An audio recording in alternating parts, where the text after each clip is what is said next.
Welcome to the Rustic Garden. Today I want to give you an update on my fabric tent and the kale plants that are growing in there. I planted these about 3 to 4 weeks ago. You can see that the kale is covered in a tent. The fabric is called tulle, T-U-L-L-E, and you can check out my video that will show you how I built this and where I got the material.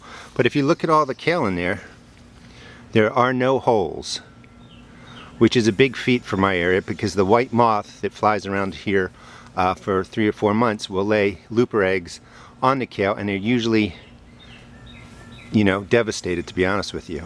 You can spray a product on there called BT, but if you miss a period of putting the BT on, which you got to do about every week, every 2 weeks, or if it rains it washes the BT off, the caterpillar does lay eggs and then you end up with holes in your plant. And I want to show you what that looks like.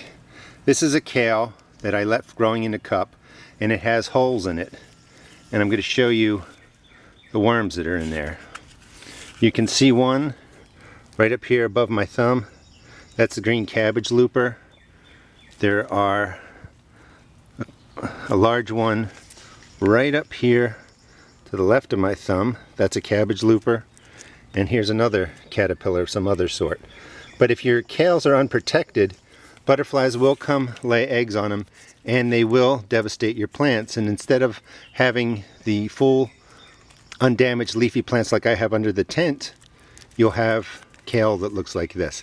And believe it or not, this is the kale that I planted in here.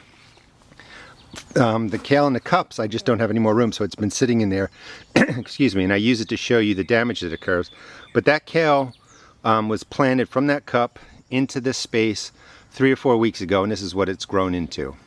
And if you lift it up, you can just see everything looks great.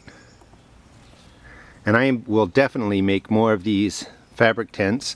You can see some damage down there. That's just from snails. I'll live with that. The bottom leaves are always going to get hit by snails, but the upper leaves just don't have any holes in it. There are no loopers in here, and I think this is a great method to be able to grow kale in your areas. Hopefully you enjoyed this video. Please check out my blog at www.therusticgarden.blogspot.com, and also check out my YouTube videos. Thanks.